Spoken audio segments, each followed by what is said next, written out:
नमस्कार फ्रेंड्स, मैं हूं आपका होस्ट नरेन और स्वागत है आपका मेरे चैनल एंड टेक गाइड में। आज हम जिस वीडियो पर बात करने वाले हैं वो है कि सन 2025 जो कि आने वाला है बहुत जल्दी, उसमें हमें कौन सा पीसी खरीदना चाहिए या बिल्ड कराना चाहिए, चाहे आप किसी ब्रांड से खरीदें या फिर कहीं से असेंबल कराएं। तो इसके लिए आज हम डिस्कशन करेंगे और देखते हैं कि क्या क्या कॉन्फ़िगरेशंस और क्या क्या टेक वर्ल्ड में इन एडवांसमेंट आई है पीसी के वर्ल्ड में। तो आइए देखते हैं। सबसे पहले जो मैं आपको एक बात बता दूं कि इस वीडियो में जो हम बात करने वाले हैं वो होगा सिर्फ डेस्कटॉप के बारे में, क्योंकि डेस्कटॉप के कॉन्फ़िगरेशन में पॉसिबिलिटीज़ बहुत ज़्यादा हैं कस्टमाइजेशंस की। सारे पार्ट्स अलग अलग आते हैं, तो आप अपना कॉन्फ़िगरेशन खुद डिसाइड कर सकते हैं। वेयर इज़ इन लैपटॉप, तो लैपटॉप में ये कॉन्फ़िगरेशन भी बहुत आते हैं, लेकिन कस्टमाइजेशन फैक्ट्री से ही होके आता है। तो अगर आपने कुछ बैक टू बैक ऑर्डर में डाला है तो आपको मिलेगा, अदरवाइज जो मार्केट में अवेलेबल है वो आपको लेना पड़ेगा। ज़्यादा से ज़्यादा आप रैम और हार्ड डिस्क बढ़ा सकते हैं, प्रोसेसर या मदरबोर्ड या ये सब में किसी चीज़ में आप चूज़ नहीं कर सकते हैं। तो इसलिए आज हम सिर्फ डेस्कटॉप के बारे में बात करेंगे। लैपटॉप के लिए हम अलग वीडियो बना देंगे कि कौन सा लैपटॉप किस ब्रांड का, कौन सा मॉडल, वो हम अलग वीडियो बना देंगे। तो बेसिकली अगर हम एक पीसी यानी कि जो कंप्यूटर है उसके यूज़र्स के बारे में बात करें तो तीन तरह के नॉर्मल वर्ल्ड में यूज़र्स होते हैं। एक होम यूज़र होता है, स्टूडेंट होता है जो कि कॉलेज या फिर घर पे जो यूज़ करते हैं वो होते हैं। एक ऑफिस यूज़र होता है या मॉडरेट यूज़र होता है जो कि डेली का 5-6 घंटे यूज़ करता है पीसी या 8 घंटे यूज़ करता है। और एक होते हैं गेमर्स और वीडियो एडिटर्स जो जितना भी यूज़ करते हैं लेकिन उनको high demand of computing power चाहिए होती है फ्रॉम सीपीयू एंड जीपीयू दोनों से। तो इन्हीं तीनों के बेस पर हम जो कॉन्फ़िगरेशन की बात करेंगे आज के डेस्कटॉप की, वही इन तीनों के यूज़र्स के बेस पर हम बात करेंगे। कंपोनेंट में सबसे पहली चीज़, कोई भी आप कंप्यूटर खरीदने जाओ, चाहे वो डेस्कटॉप हो लापटॉप हो, सबसे पहले आप ये सोचते हो कि कौन सा प्रोसेसर है, लेटेस्ट है कि नहीं। लेटेस्ट और प्रोसेसर और लेटेस्ट से कोई मतलब नहीं होता है। प्रोसेसर में भी बहुत सारे कॉन्फ़िगरेशन आते हैं। जैसे कि अगर हम बात करें तो ब्रांड है इंटेल और AMD, यही दो के प्रोसेसर हमारे इंडिया में ज़्यादातर मिलते हैं। मैंने तीसरा एप्पल का है, तो वो एप्पल अपनी खुद के डिवाइस में ही लगाता है और कहीं नहीं देता है। तो इंटेल का जैसा है अभी जो चल रहा है, आप चाहो तो आप 10th जनरेशन भी मिल जाएगा, 11th जनरेशन मिल जाएगा, 12th जनरेशन मिल जाएगा, 13 एंड रिसेंटली अभी 14th जनरेशन लॉन्च हुआ है। लेकिन हम बात करेंगे 12, 13 एंड 14 में, क्योंकि 12th जनरेशन भी 2022 में लॉन्च हुआ था। 13 अभी करंटली इंडिया में आया है और 14 लॉन्च हो चुका है। But I don't think so कि अभी इंडिया में मिल रहा है 14th। 13 तक तो मैंने देखा था मार्केट में, 14th हो सकता है अगले 2-3 महीनों में आ जाएगा। अब ये तो हो गई जनरेशन, लेकिन इनमें प्रोसेसर के भी टाइप हैं, i3, i5, i7। पहले यहीं तक था, अभी रिसेंटली इंटेल ने i9 भी लॉन्च कर दिया और अब अल्ट्रा प्रोसेसर भी लॉन्च कर दिए, जो कि डेस्कटॉप सीरीज़ की बात कर रहा हूँ। सर्वर सीरीज़ में Xeon एंड ऑल वो अलग है। तो i3, i5, i7, i9 इनमें बहुत सारे डिफरेंस होते हैं। कोर्स का डिफरेंस होता है, क्लॉक स्पीड का डिफरेंस होता है, मेमोरी सपोर्ट का डिफरेंस होता है। तो उतने इन डिटेल में हम नहीं जाएंगे, नहीं तो वीडियो बहुत लंबी हो जाएगी। बेसिकली एक जो नॉर्मल यूज़र होता है वो यही सुनता है i3 क्या है, अच्छा i3 है, i5 है, i7 है, i9 भी आ गया। अल्ट्रा तो अभी हमने सुना नहीं किसी ने कॉन्फ़िगर करवाया हो सकता है कि आ गया हो। दूसरी तरफ AMD के प्रोसेसर आते हैं। AMD के प्रोसेसर अगर आप नॉर्मल यूज़ में देखें तो 5000 की सीरीज़ चलती है, और थोड़ा सा आप एडवांस सीरीज़ में जाओगे तो 7000 की अभी रिसेंटली सीरीज़ आ गई है।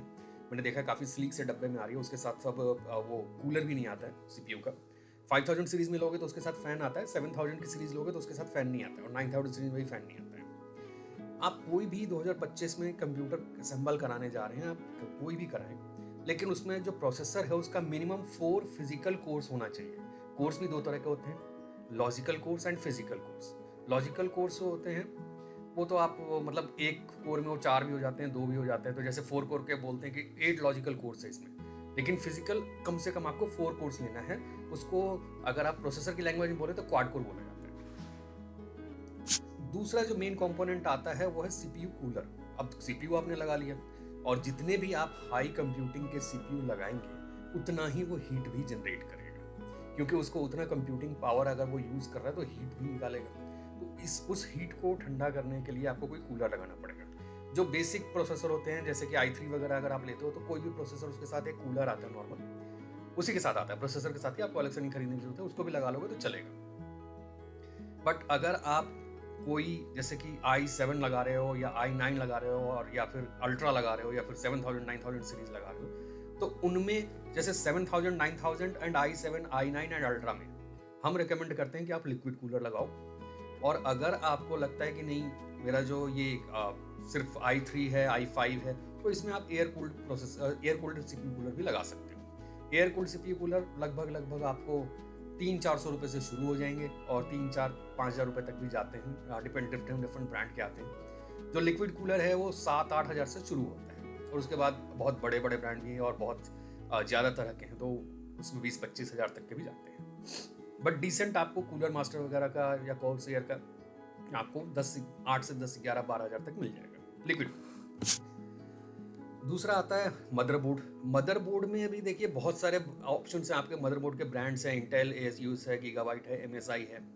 अब मदरबोर्ड में आपको क्या देखना है कि एक तो आपको देखना है कि आपका जो भी सॉकेट है, प्रोसेसर का सॉकेट, वही वो सॉकेट सपोर्ट करता है कि नहीं। जैसे कि अगर हम बात करें तो इंटेल का 12th जनरेशन जो है वो LG 1700 पे, मेरे ख्याल से 1400 या 1700 है। और अगर आप उसमें मदरबोर्ड में जा रहे हो किसी और सॉकेट टाइप पर, तो वो नहीं चलेगा, तो आपको सॉकेट मैच कराना पड़ेगा। आपने जो प्रोसेसर चूज़ किया है उसी के अकॉर्डिंग आपका मदरबोर्ड भी होगा। कुछ फीचर्स होते हैं मदरबोर्ड में जो आजकल एडवांस मदरबोर्ड्स में आने लगे हैं, नॉर्मल है इन सब के लिए, तो वो आपको देख लेना है। मदरबोर्ड में वाईफाई होना चाहिए, क्योंकि अब कोई डेस्कटॉप भी लगाता है तो वहाँ तक केबल नहीं लेके जाता है, वहाँ तक वाईफाई अगर उसके घर में तो वाईफाई कैप्चर कर लेता है। ये आपको ध्यान में रखना है। ब्लूटूथ ऑप्शनल है, आप ले चाहे ना लें, उस आपकी मर्जी है। USB 3.0 के पोर्ट्स होने चाहिए, क्योंकि USB 2.0 बहुत पुराना हो गया। 3.0 की पहचान यह है कि वो ब्लू कलर का होता है। 4 रैम के स्लॉट हों, 2 रैम के स्लॉट भी आते हैं। अगर आपकी ज़्यादा रिक्वायरमेंट नहीं है तो 4 ले लें तो ज़्यादा अच्छा है कहीं, क्योंकि डेस्कटॉप ऐसी चीज़ है कि आपने एक बार ले लिया तो फ्यूचर में अपग्रेड भी कर सकते हैं आप। लैपटॉप में ये आपको नहीं है, लैपटॉप में सिर्फ रैम और हार्ड डिस्क अपग्रेड कर सकते हैं, लेकिन डेस्कटॉप में आपने कैबिनेट ले लिया तो उसमें motherboard, processor, hard disk, RAM जब भी चाहें आप अपग्रेड कर सकते हैं। तो इसलिए 4 रैम स्लॉट्स लें, तो आपको कभी फ्यूचर में रैम बढ़ाना हो तो वही बढ़ा सकते हैं। और PCI के स्लॉट्स चेक करने, सारे वर्जन 3 होने चाहिए। और अगर आपको ग्राफिक्स कार्ड लगाना है तो उसमें PCI 16 भी होना चाहिए। आप कौन सा ग्राफिक्स कार्ड लेने वाले हैं उसके अकॉर्डिंग उसका स्लॉट चेक कर लें, क्योंकि वो भी बहुत तरीके के आते हैं, कुछ छोटे होते हैं, कुछ बड़े होते हैं, सबके वर्जन से और सबका नंबर अलग अलग है। तीसरा आ जाता है, तो ये जो नेक्स्ट कंपोनेंट है हमारा फ्रेंड्स, वो है RAM and SSD। RAM and SSD में जो है हमारा रैम अभी जो है आज की डेट में देखें मार्केट में तो DDR4 एंड DDR5 आ रहे हैं। अगर आप प्रोसेसर 13th या 14th जनरेशन ले रहे हैं तो आप गो फॉर DDR5, क्योंकि अभी वो रिसेंटली आया है और इसका भी टाइम लगेगा इसको ऑब्सलीट होने में, जबकि DDR4 ऑलमोस्ट ऑब्सलीट होने वाला है। So it would be great if you can go for the DDR5। थोड़ा बजट उसका ज़्यादा रखना पड़ता है, क्योंकि DDR5 अभी थोड़ी महंगी है। बट रैम में भी ना 2 तरह के रैम आते हैं। एक तो होता है प्लेन रैम, जैसे किंगस्टन वगैरह के आप रैम ले लो या हाइनिक्स के रैम ले लो और ले जाके अपने PC में लगा दो। और एक होता है RGB वाला, केसिंग में आता है, जैसे कूलर मास्टर या कॉर्सएयर के आते हैं। तो अगर आप RGB वाला लेते हो तो उनकी वारंटी ज़्यादा होती है, जैसे नॉर्मल रैम की 1 साल 3 साल ऐसे वारंटी होती है, और जो RGB वाले होते हैं उनके 5 साल 7 साल या लाइफ टाइम वारंटी बोल के देते हैं वो, तो वारंटी भी ज़्यादा हो जाती है। और अगर आप मान लो कि 1000-1500 रुपये दे करके ज़्यादा थोड़ा सा अच्छा लुक वाइज भी थोड़ा अच्छा होता है और वो ब्रांड भी अच्छे होते हैं, तो अगर उन टाइप के उसके रैम लेते हैं तो ज़्यादा अच्छा रहेगा। SSD में मैं आपको रिकमेंड करूँगा कि SATA SSD पे बिल्कुल ना जाएं। NVMe SSD लें, चाहे आप वो छोटी वाली लें या लंबी वाली लें, उससे कोई फ़र्क नहीं पड़ता है। NVMe SSD लें, उसकी स्पीड सबसे ज़्यादा है, SATA SSD से भी कहीं ज़्यादा है। उसमें भी बहुत सारे ब्रांड्स हैं, लेकिन जो सबसे अच्छा अभी तक माना गया है वो सैमसंग का प्रो सीरीज़ है, लेकिन वो महंगा पड़ता है। इसमें Gen 3 और Gen 4 है। Gen 4 अगर आपको लेना हो तो आपको ध्यान रखना पड़ेगा कि आपके मदर बोर्ड में भी PCI Gen 4 होना चाहिए। अगर आपका PCI Gen 3 है और आपने SSD Gen 4 ले लिया तो उसकी स्पीड Gen 3 के ही अकॉर्डिंग रहेगी, Gen 4 नहीं होगी। SSD अगर Gen 4 है तो उसका मदरबोर्ड का PCI कॉरेस्पॉन्डिंग स्लॉट भी Gen 4 होना चाहिए, तो ही आपको स्पीड मिलेगी 7000 मेगाबिट्स पर सेकेंड की। आ जाती है कैपेसिटी। तो अगर एक नॉर्मल PC है और आप Windows 11 चलाने वाले हैं तो उसमें मिनिमम, अगर आप जाकर के माइक्रोसॉफ्ट के भी वेबसाइट पे देखेंगे तो मिनिमम 16 GB मेमोरी वो रेकमेंड करते हैं। हम आपको रेकमेंड करेंगे 32 GB, क्योंकि 16 GB तो माइक्रोसॉफ्ट रेकमेंड कर रहा है। और अगर 16 GB के मेमोरी पर आप सिस्टम को चलाते हैं और थोड़ी बहुत कंप्यूटिंग करते हैं, जैसे एक्सेल, वर्ड, पावर पॉइंट ये सब करते हैं आप, तो आप देखेंगे कि उसमें ऑलमोस्ट जो 65% रैम है वो यूटिलाइज हो जाती है। सो इट्स बेटर कि आप 32 GB लेकर के चलें, तो आपके पास फर्दर और एप्लीकेशंस खोल करके काम करने के लिए थोड़ा रैम रहेगा। SSD की बात करें तो SSD मिनिमम आपको 512 GB लेनी चाहिए। 512 GB इसलिए बोल रहा हूँ क्योंकि आपका ऑलमोस्ट आप ये मान के चलो कि 150 GB के आसपास OS का ड्राइव रह जाता है, बाकी आपको 300-320 GB के आसपास आपको मिल जाएगा। जो आप स्टोरेज के लिए यूज़ कर सकते हो। लेकिन अगर आप वीडियो एडिटर या गेमर हो या फिर आप कुछ ऐसा काम करते हो जिसमें बहुत हैवी फाइल जनरेट होती हैं, जैसे कि जो लोग ड्राइंग वगैरह बनाते हैं, तो फिर आपको 1 टीबी या जितना भी आप चाहें उतना स्टोरेज बढ़ा सकते हैं, वो आपके रिक्वायरमेंट के अकॉर्डिंग। नेक्स्ट कंपोनेंट जो है वो है ग्राफिक्स कार्ड। ग्राफिक्स कार्ड सबके लिए रिकमेंडेड नहीं है। जैसे अभी मैंने आपको 3 टाइप के यूजर्स बताए थे, होम यूजर्स और स्टूडेंट। अगर स्टूडेंट्स हैं और उनका कोई ऐसा काम है जो ग्राफिक्स से रिलेटेड है तो ग्राफिक्स कार्ड लें, नहीं तो ना लें, क्योंकि ग्राफिक्स कार्ड आपका एक एडिशनल बजट आएगा और उसके लिए मदरबोर्ड भी थोड़ा एडवांस चाहिए होता है, जिसमें आपका पैसा जाएगा और उसके लिए एसएमपीएस भी थोड़ा सा वॉटेज बढ़ानी पड़ेगी आपको। तो ग्राफिक्स कार्ड मैंने अपनी इस वीडियो में रिकमेंड किया है गेमर्स एंड वीडियो एडिटर्स को। बाकी आपके रिक्वायरमेंट के ऊपर है, अगर आप चाहें तो ले सकते हैं। अगर आप 4K वीडियो एडिट करते हैं तो मिनिमम 4 GB है, बट रिकमेंडेड आप 8 GB का ग्राफिक्स कार्ड लीजिए, आपकी परफॉर्मेंस बढ़िया आएगी वीडियो एडिटिंग में। नेक्स्ट जो कंपोनेंट है वो है एसएमपीएस। एसएमपीएस पर ना लोग ध्यान बिल्कुल नहीं देते हैं। लोगों को लगता है कि पावर सप्लाई ही तो है, लगा दो। पावर सप्लाई बहुत क्रिटिकल और बहुत इंपॉर्टेंट चीज़ है, और इसको हमेशा आपको ब्रांड का ही लेना चाहिए, किसी अच्छे ब्रांड का। उसका रीज़न ये है कि कभी भी पावर में आपके स्पाइक आएगा या पावर आपकी फ्लक्चुएट होगी या फिर कोई शॉर्ट सर्किट होगा, तो सबसे पहले जो गेटवे होगा, प्रोटेक्शन गेटवे, वो आपका होगा पावर सप्लाई, जो कि एसएमपीएस आपके सिस्टम में लगा होगा। तो उसका रोबस्ट होना और जो रिटर्न है, मतलब जो उसका रिटर्न स्पेसिफिकेशन है, उस पर खरा उतरना बहुत ज़रूरी है। तो इसलिए आप कोई भी उठा करके 300-400 रुपये वाला एसएमपीएस ना लगाएं। थोड़ा सा आप अपना बजट बढ़ाएं और 2-3 हज़ार रुपये खर्च करके किसी कूलर मास्टर, कॉर्सेयर या फिर कोई भी, मैं किसी को ब्रांड इंडोर्स नहीं कर रहा हूँ, मुझे ये ब्रांड दिमाग में आ रहे हैं इसलिए मैं बोल दे रहा हूँ। तो आप इनमें से किसी भी ब्रांड का जो थोड़ा ब्रांडेड हो, और आप देख लें कि मिनिमम, देखिए आज की डेट में जो सिस्टम है वो 250-300 वाट के एसएमपीएस पे नहीं चलते हैं, तो आपको 400 वाट का एसएमपीएस तो मिनिमम लगाना चाहिए। अगर आप नॉर्मल ले रहे हो तो 400 से 500 वाट का एसएमपीएस लगाओ और ब्रांडेड लगाओ। एक तो ब्रांडेड में उनके जो फ़ैन होते हैं वो काफ़ी साइलेंट होते हैं, तो आवाज़ नहीं करते। जैसे कि पहले वाले जो एसएमपीएस आते थे, उनके फ़ैन इतने तेज़ चलते थे कि वो कानों में दर्द करने लग जाते थे, आवाज़ें आती थी। चाहे सीपीयू का ही फ़ैन होता था, सीपीयू मीन्स कैबिनेट का फ़ैन, वो भी आवाज़ करता था। तो आजकल ब्रांड के जो कैबिनेट्स या फिर एसएमपीएस हैं, उनके कूलिंग यूनिट्स होते हैं वो काफ़ी साइलेंट होते हैं, और उनका पावर फैक्टर भी बहुत अच्छा होता है। जो मतलब 12 वोल्ट की पावर सप्लाई, 12 वोल्ट की केबल है तो 12 वोल्ट ही जाएगा, 12.5 नहीं जाएगा। और लोकल वाले पावर सप्लाईज का कुछ नहीं पता होता है कि वो स्पाइक आएगा तो कैसा रिस्पॉन्ड करेंगे, जबकि ब्रांडेड वाले बहुत अच्छा काम करते हैं। मेरे पास खुद अब मेरे पीसी में कूलर मास्टर का लगा हुआ है, मेरे ख्याल से 600 वाट का लगा हुआ है, और वो उसको 6 साल हो गए हैं, कोई इशू नहीं है उसमें, बहुत बढ़िया चल रहा है। सो आई वुड रिकमेंड कि पावर सप्लाई में आप किसी ब्रांडेड से लें, और अगर आपका नॉर्मल पीसी है तो 400 से 500 वाट तक का लें, क्योंकि अगर आप 400-500 वाट तक का लेते हो और फ्यूचर में कुछ उसमें एडिशनल कंपोनेंट भी डालते हो तो वो पावर सप्लाई आप दे पाओगे। एक्चुअली पावर सप्लाई आपको चाहिए 400 और 420 वाट के आसपास, आपका सब कुछ मिला करके कंज्यूम करता है।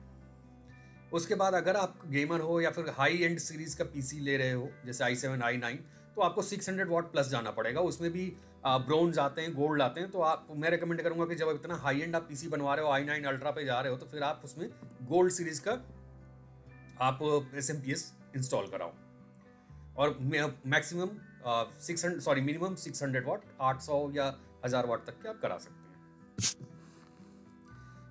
अब इसमें एक सबसे नेग्लेक्टेड फैक्टर आता है, वो है कैबिनेट। कैबिनेट बहुत ही नेग्लेक्टेड फैक्टर है, क्योंकि कोई भी लोग असेंबल कराने, मैं ब्रांड के पीसी की बात नहीं कर रहा हूँ, वो तो अपने अकॉर्डिंग जो जैसा उनका मॉडल होता है उसके अकॉर्डिंग उसकी चैसी आती है। लोग जब असेंबल कराने जाते हैं तो बोलते हैं अच्छा ये प्रोसेसर लगा दो, ये मदरबोर्ड लगा दो, ये रैम लगा दो, लेकिन कोई ये नहीं कहता कि कैबिनेट कौन सा लगाओ। कैबिनेट कोई इसमें डाल दो, कस दो, नहीं। कैबिनेट आपको अच्छा लेना है। अच्छा लेना है मतलब ये नहीं कि बहुत हाई फाई लेना है जिसमें लाइटें वाइटें जल रही हो, ऐसा नहीं लेना है आपको।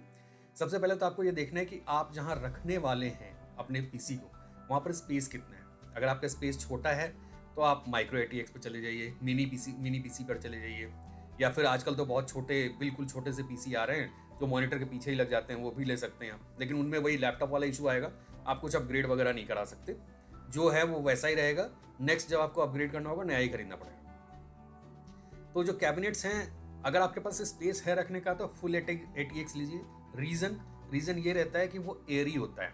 एयरी मतलब थोड़ा बड़ा है तो हवा वगैरह अच्छे से पास हो पाती है, स्लॉट्स आपको ज़्यादा मिलते हैं। अगर आप फुल ATX मदरबोर्ड भी लेते हो तो फुल ATX कैबिनेट में जाएगा वो, उसमें स्लॉट्स ज़्यादा होते हैं, आपको एक ग्राफिक्स कार्ड लगाना है, एक साउंड कार्ड लगाना है, या 2 ग्राफिक्स कार्ड लगाने हैं, या फिर सी ड्राइव तो आजकल कोई यूज़ नहीं करता, ब्लू रे ड्राइव लगाना है या कुछ भी लगाना है, तो उसमें आपको ऑप्शंस भी ज़्यादा होते हैं। और आपको कूलिंग यूनिट के लिए भी, जैसे आजकल जो हैं i9 या i7 प्रोसेसर या फिर अल्ट्रा प्रोसेसर, ये सब एयर कूल्ड नहीं होते रहते हैं, ये सब लिक्विड कूल्ड रहते हैं। तो लिक्विड कूलिंग के लिए आपको स्पेस भी चाहिए, कहीं कैबिनेट में जगह तो चाहिए जहाँ पर आप उसका रेडिएटर लगाओगे, जिस पर फैन लगे होंगे और वो वाटर को केमिकल के थ्रू कूल करेगा, तो उसके लिए भी स्पेस चाहिए। तो अगर आप कोई हाई एंड पीसी करवा रहे हो तो फुल ATX पर जाओ, अगर आप नॉर्मल पीसी करा रहे हो तो माइक्रो ATX पर भी जा सकते हो, बट ये आपकी चॉइस के ऊपर है, आपका स्पेस कितना है उसके ऊपर डिपेंड करेगा कि कैबिनेट आप कितना बड़ा लगा रहे हो। और इसके ऊपर भी डिपेंड करेगा कि आप क्या क्या कंपोनेंट अपने पीसी में लगा रहे हो। लेट्स टेक एन एग्जांपल कि आपने ग्राफिक्स कार्ड जो है वो पूरा फुल साइज का ले लिया और आप कैबिनेट ले रहे हो माइक्रो ATX, उसमें नहीं चलेगा वो। आपको चाहिए कि आपका जो ATX कैबिनेट है चाहिए तो फुल साइज के ग्राफिक्स कार्ड के लिए। तो कैबिनेट आपके कंपोनेंट्स, आपके स्पेस और आपको कैसा दिखने में कैसा चाहिए पीसी, उसके ऊपर सब कुछ डिपेंड करेगा। नेक्स्ट कंपोनेंट है मॉनिटर। अब जो नॉर्मल यूज़र है उनके लिए ठीक है, मॉनिटर दे दो, लेकिन मॉनिटर में भी अब जाओगे मार्केट में लेने के लिए, नेहरू प्लेस में चले जाओ तो आपको मॉनिटर 2000 रुपये में ही मिल जाएगा, और कोई मॉनिटर 30-30 हज़ार रुपये के मिलेंगे, और कुछ मॉनिटर तो लाखों में है। अब इनमें डिफरेंस क्या है? तो मॉनिटर में आपको ज़्यादा कुछ नहीं सोचना है। अब वो ज़माने गए जब 14 इंच 15 इंच का मॉनिटर लोग लेते थे। अभी आप जाओगे तो मेरे ख्याल से 20 इंच भी मुश्किल से ही मिलेगा, 22 इंच से शुरू हो रहे हैं, मिनिमम 22 इंच तो चल रहा है। तो आपको मिनिमम 24 इंच लेना है, और रेजोल्यूशन जो है वो फुल HD लेना है।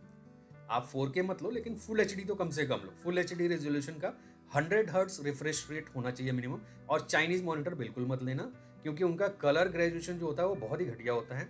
अगर आप फोटोज़ वगैरह पे काम करते हैं, वीडियो वगैरह पे काम करते हैं, तो आपको दिखेगा कुछ और किसी और के मोबाइल पर या फिर किसी और के PC पर वो कुछ और ही दिखेगा। तो आपको ऐसा मॉनिटर लेना है, किसी भी ब्रांड का, LG ले लो, सैमसंग ले लो, डेल ले लो, HP ले लो, किसी का भी ले लो, लेकिन किसी अच्छे ब्रांड का लेना। ये नहीं कि चाइनीज़ ले लिया कि सस्ते में मिल रहा है, चाइनीज़ ले लेते हैं, उसमें आपको कलर नहीं समझ में आएंगे, आपकी बहुत गलत एडिटिंग हो जाएगी, या फिर कुछ आप काम कर रहे हैं जिसमें कलर का बहुत ध्यान रखना है, तो वो आपका बहुत गलत हो जाएगा। ये ध्यान रखना है आपको कि इनपुट में आपका या तो HDMI हो या डिस्प्ले पोर्ट हो। आजकल डिस्प्ले पोर्ट आने लगे हैं, और HDMI तो पहले से ही है, तो HDMI हो या डिस्प्ले पोर्ट हो, VGA वगैरह का ना हो, क्योंकि फुल HD कोई भी VGA सपोर्ट नहीं करता है। अगर उसमें VGA पोर्ट है तो फुल HD मॉनिटर नहीं है।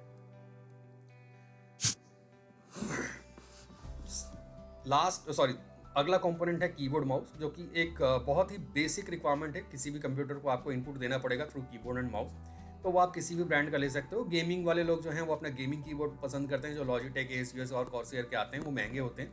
आप अपनी रिक्वायरमेंट के अकॉर्डिंग चूज़ कर सकते हो।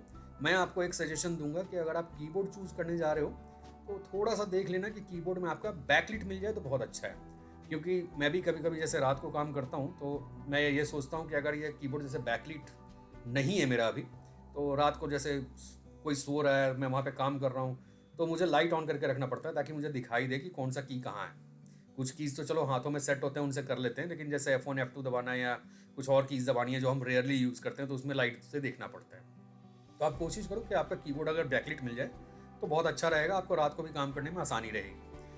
हाँ, और अगर आपका टाइपिंग का बहुत काम नहीं है तो मैकेनिकल कीबोर्ड मत लेना, क्योंकि मैकेनिकल कीबोर्ड में आवाज़ बहुत ज़्यादा आती है, तो कोई आपके आसपास होगा तो वो डिस्टर्ब होगा। TVS Gold is very good keyboard, मैं ये नहीं कह रहा कि वो कोई ख़राब कीबोर्ड है, लेकिन अगर आपका उस टाइप का काम नहीं है तो वो नहीं लेना चाहिए, क्योंकि उसमें साउंड बहुत ज़्यादा आता है।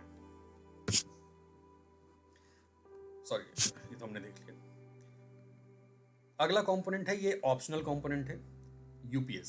अब आजकल सबके घरों में इन्वर्टर लगे होते हैं, और इन्वर्टर में ही फंक्शन होता है कि आप उसको UPS मोड में चला रहे हो या इन्वर्टर मोड में चला रहे हो। अगर आप इन्वर्टर मोड में चला रहे हो तो लाइट जाएगी, तो आपका PC रीस्टार्ट हो जाएगा। अगर आप उसको UPS मोड में चला रहे हो तो लाइट जाएगी, तो आपका सिस्टम रीस्टार्ट नहीं होगा। पावर, चाहे कितनी भी अच्छी पावर सप्लाई हो, थोड़ी बहुत कभी ना कभी कटती है। अगर आप उस समय कोई एडिटिंग कर रहे हैं या कुछ कर रहे हैं और उसमें पावर चली जाए और आपका फाइल सेव ना हो, तो आपका सारा काम बेकार हो जाता है। तो ये आपको बहुत ध्यान रखना है कि अगर आपके घर में इन्वर्टर लगा हुआ है और वो UPS मोड में काम कर रहा है तो वेल एंड गुड, आप जाओ डायरेक्ट PC ऑन कर लो। लेकिन अगर आपके घर में इन्वर्टर नहीं है या आपको ज़रूरत नहीं पड़ती है, जैसे सोसाइटीज़ में जनरेटर का बैकअप होता है, तो वहाँ लोग इन्वर्टर नहीं लगवाते हैं, क्योंकि 5, 10, 15 सेकंड या 1 मिनट की बात होती है, जनरेटर ऑन हो जाता है, तो उस सिचुएशन में आपको UPS मस्ट हो जाता है। मैंने ऑप्शनल इसलिए रखा है कि हर यूज़र को ये सूट नहीं करता, घरों में पावर बैकअप होता है नॉर्मली। तो अगर आपके पास नहीं है तो आप उसको ले लीजिए। आप किसी भी ब्रांड का ले सकते हैं, आपके बजट के अकॉर्डिंग है, लेकिन अगर आप कुछ अच्छा पीसी बनवा रहे हैं तो यूपीएस भी अच्छा लीजिए, जिसमें कि स्पाइक गार्ड वगैरह भी होते हैं, जैसे कि एपीसी का यूपीएस आता है, आप उसको ले सकते हैं, अच्छे यूपीएस हैं। और आपके पीसी बिल्ड के अकॉर्डिंग है कि किस साइज़ का आपको यूपीएस लगेगा। नॉर्मल पीसी है तो 600 वीए का, 600 वीए का लगभग 5-6 मिनट का बैकअप दे देता है, इतनी देर में आप उसको शट डाउन कर दोगे। अगर आपका पीसी का बिल्ड हैवी है, हाई यूजेस के लिए है, तो आपको 1 केवीए पर जाना पड़ेगा। नेक्स्ट, ये भी कंपोनेंट ऑप्शनल है, ये प्रिंटर है। अभी प्रिंटर में क्या है कि आपको ज़रूरत है तो लो, नहीं ज़रूरत है तो मत लो। सब लोगों को ज़रूरत नहीं पड़ती है, लेकिन जिनके घर में बच्चे हैं, स्कूल के प्रोजेक्ट्स होते हैं, या खुद ही घर से कुछ काम करते हैं, वर्क फ्रॉम होम करते हैं, या फिर घर से कुछ ऐसा काम करते हैं जो एडिशनल वर्क है, उसमें कुछ प्रिंट लेना होता है, इनवॉइस करनी होती है, तो आप प्रिंटर ले सकते हैं। प्रिंटर में पहले वाले ज़माने गए जब वो आया करते थे नॉर्मल कार्ट्रिज वाले प्रिंटर, जिसमें प्रिंटर की कॉस्ट पड़ जाती थी कार्ट्रिज में। आजकल इंक टैंक प्रिंटर चल रहे हैं, those are very cheap to print and very good. उनके मतलब ना तो हेड सूखता है ना कुछ होता है। मैं खुद एप्सन का यूज़ कर रहा हूँ, तो कुछ ऐसा नहीं होता है। हाँ, कभी कभी वो सारे कलर्स नहीं करता है, तो उसका पावर क्लीनिंग कर दो तो वो सही हो जाता है, फिर चल पड़ता है। तो आप कोई भी ब्रांड से ले सकते हो, एप्सन है, कैनन है, एचपी है, सबके इंक टैंक प्रिंटर्स हैं, सब अच्छा करते हैं। बस आप ये ध्यान रखो कि आपके यूजेस क्या हैं और यूजेस के अकॉर्डिंग लो। और मैं आपको रिकमेंड करूंगा कि एमएफपी में लेना और वायरलेस लेना। एमएफपी मतलब मल्टी फंक्शन प्रिंटर, जिसमें स्कैनर, कॉपियर और प्रिंटर तीनों हो, क्योंकि आपके घर में मतलब अलग अलग चीज़ें आप ये नहीं रख सकते हो। ऐसा नहीं है कि घर में प्रिंटर है लेकिन फोटो कॉपी कराने के लिए मुझे बाहर जाना पड़ेगा, तो उसका कोई मतलब नहीं है। और वायरलेस इसलिए कि कहाँ कहाँ आप उसका वायर लेके घूमोगे या पीसी के साथ ही अटैच करके रखोगे। वायरलेस रहेगा तो आप मोबाइल से भी प्रिंट कर लो और कंप्यूटर से भी प्रिंट कर लो। कोई भी घर में आएगा उसको आपको प्रिंट कराना, अच्छा ठीक है, उसका ऐसा नहीं है कि तुम व्हाट्सएप करो तो मैं प्रिंट करूँगा।